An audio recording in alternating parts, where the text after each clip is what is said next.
സംസ്ഥാനത്ത് ഇന്നും ശക്തമായ മഴയ്ക്ക് സാധ്യതയെന്ന് കേന്ദ്ര കാലാവസ്ഥാ വകുപ്പിന്റെ മുന്നറിയിപ്പ്.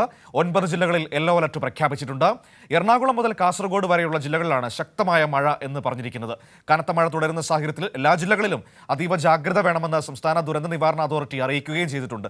വിവിധ ജില്ലകളിൽ നിന്ന് ഞങ്ങളുടെ പ്രതിനിധികൾ ചേരുകയാണ്. ആദ്യം തിരുവനന്തപുരത്ത് നിന്ന് മാനസയാണ് നമ്മളോടൊപ്പം ചേരുന്നത്. നമുക്ക് നോക്കാം, തലസ്ഥാനത്ത് മഴ എങ്ങനെയാണ്, പൊതുവെ നൽകിയിരിക്കുന്ന മഴ മുന്നറിയിപ്പുകൾ ഏതൊക്കെ രീതിയിലാണെന്ന് മാനസയോട് ചോദിക്കാം. മാനസ നമ്മളോടൊപ്പം ചേരുകയാണ് തിരുവനന്തപുരത്ത് നിന്ന്. Manasa, good morning. Good morning. Manasa, തിരുവനന്തപുരത്ത് മഴയുണ്ടോ? പ്രധാനമായും ഇന്ന് സംസ്ഥാനത്ത് ആകെ നൽകിയിരിക്കുന്ന മഴ മുന്നറിയിപ്പുകൾ എങ്ങനെയാണ്? തീർച്ചയായും മനു, ഇന്ന് സംസ്ഥാനത്ത് അതിശക്തമായ മഴ മുന്നറിയിപ്പ് ഇല്ല എങ്കിൽ കൂടിയും ശക്തമായ മഴ മുന്നറിയിപ്പാണ് നൽകിയിരിക്കുന്നത്. അതായത് യെല്ലോ മുന്നറിയിപ്പിലാണ് ഇന്ന് 9 ജില്ലകളുള്ളത്.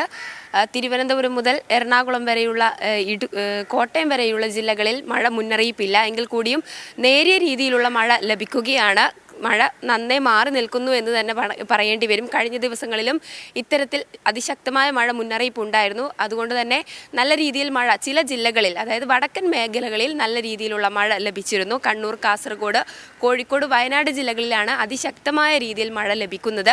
അതുകൊണ്ട് തന്നെ ഇന്നും ഇത്തരത്തിൽ വടക്കൻ ജില്ലകളിൽ മഴ ലഭിക്കുമെന്ന് തന്നെയാണ് പ്രതീക്ഷിക്കുന്നത്. അതുകൊണ്ട് തന്നെ എറണാകുളം മുതൽ കാസർഗോഡ് വരെയുള്ള ജില്ലകളിലാണ് മഴ മുന്നറിയിപ്പുള്ളത്. നിലവിൽ മധ്യ കേരള തീരം വരെയാണ് ന്യൂനമർദ്ദ പാത്തി നിലനിൽക്കുന്നത്. ഇതിന്റെ സ്വാധീന ഫലമായാണ് സംസ്ഥാനത്ത് ഇത്തരത്തിൽ ശക്തമായ മഴ തുടർന്നുകൊണ്ടിരിക്കുന്നത്. ഇന്നും കൂടി മാത്രമേ കാലാവസ്ഥാ വകുപ്പിന്റെ മുന്നറിയിപ്പ് പ്രകാരം സംസ്ഥാനത്ത് മഴ ഉള്ളൂ. ശേഷം ജൂലൈ 2 മുതൽ മഴ സജീവമാകുമെന്ന് തന്നെയാണ് കേന്ദ്ര കാലാവസ്ഥാ വകുപ്പ് അറിയിക്കുന്നത്. ഒപ്പം ജൂലൈ പകുതിയോടെ കനത്ത മഴ, അതിശക്തമായ മഴ സംസ്ഥാനത്ത് ലഭിക്കുമെന്നും കേന്ദ്ര കാലാവസ്ഥാ വകുപ്പ് അറിയിക്കുന്നു. അതോടൊപ്പം തന്നെ ഇന്ന് അതിതീവ്ര മഴ മുന്നറിയിപ്പൊന്നുമില്ല എങ്കിൽ കൂടിയും എല്ലാ ജില്ലകളും അതീവ ജാഗ്രത പാലിക്കണമെന്ന് തന്നെയാണ് സംസ്ഥാന ദുരന്ത നിവാരണ അതോറിറ്റിയുടെ മുന്നറിയിപ്പ്.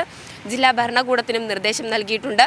ജില്ലാ കൺട്രോൾ റൂമുകൾ 24 മണിക്കൂറും സജ്ജമാണ്. കഴിഞ്ഞ ദിവസം പെട്ടെന്ന് തന്നെ അതിതീവ്ര മഴ ഉണ്ടാകുന്ന സാഹചര്യത്തിൽ വിവിധയിടങ്ങളിൽ വെള്ളം കയറുന്ന ഒരു സാഹചര്യം ഉണ്ടായിരുന്നു. പലയിടങ്ങളിലും വെള്ളം കയറി, വീടുകളിൽ വെള്ളം കയറി, ചിലർ ദുരിതാശ്വാസ ക്യാമ്പുകളിലേക്ക് പോകേണ്ട സാഹചര്യം വന്നു. അതുകൊണ്ട് തന്നെ അതീവ ജാഗ്രതയോടുകൂടി മുന്നോട്ട് പോകണമെന്നാണ് അറിയിച്ചിരിക്കുന്നത്. ഒപ്പം മലയോര മേഖലകളിൽ ഇപ്പോഴും ജാഗ്രതാ നിർദ്ദേശം ഉണ്ട്. മലയോര മേഖലകളിൽ രാത്രി യാത്രാ വിലക്ക് ഏർപ്പെടുത്തിയിരിക്കുകയാണ്. ഈ പൊന്മുടി, തിരുവനന്തപുരം ജില്ലയിൽ പൊന്മുടി ഉൾപ്പെടെയുള്ള വിനോദസഞ്ചാര കേന്ദ്രങ്ങളിലേക്കുള്ള യാത്രാ വിലക്കും തുടരുകയാണ്. ഒപ്പം തന്നെ ഈ തീരദേശ മേഖലകളിലും ഈ മോശം കാലാവസ്ഥയായതിനെ തുടർന്ന് തീരദേശത്തുള്ളവർ മത്സ്യബന്ധനം നടത്താൻ പാടില്ല എന്ന് തന്നെ അറിയിച്ചിട്ടുണ്ട്. നിലവിൽ കേരള, ലക്ഷദ്വീപ്, കർണാടക തീരങ്ങളിൽ മത്സ്യബന്ധന വിലക്ക് തുടരുകയാണ്. ശരി, ഞാൻ വരാം മാനസയിലേക്ക്. മാനസയാണ് ഈ വിവരങ്ങൾ നമ്മളോട് സംസാരിച്ചുകൊണ്ടിരിക്കുന്നത്. തിരുവനന്തപുരത്ത് പൊതുവെ ഇന്നലെ രാത്രി മുതൽ മഴ മെല്ലെ കുറഞ്ഞിട്ടുണ്ട്. രാവിലെ ഒന്നും സാധാരണഗതിയിൽ നല്ല മഴ പെയ്യുന്നതാണ്. പക്ഷേ ഇന്ന് ആ മഴ ഉണ്ടായിട്ടില്ല. മലയോര മേഖലകളിലും മഴ പെയ്യുന്നുണ്ടായിരുന്നു. പക്ഷേ എങ്കിൽ പോലും ഇന്നലത്തെ അപേക്ഷിച്ച് ശക്തി ഇന്ന് കുറഞ്ഞിട്ടുണ്ട് എന്നാണ് നമുക്ക് മനസ്സിലാക്കാൻ കഴിയുന്നത്. പക്ഷേ ആ ജാഗ്രതാ നിർദ്ദേശങ്ങളൊക്കെ അതേപടി നിലനിൽക്കുന്നുണ്ട്. പ്രത്യേകിച്ചും മലയോര മേഖലകളിലേക്ക് രാത്രി യാത്ര പാടില്ല, അങ്ങനെ ആവശ്യമില്ലാതെ പോകരുത് എന്നൊക്കെയുള്ള നിർദ്ദേശങ്ങളുണ്ട്. തീരദേശങ്ങളിൽ മത്സ്യബന്ധനത്തിന് വിലക്കേർപ്പെടുത്തിയ സാഹചര്യമുണ്ട്.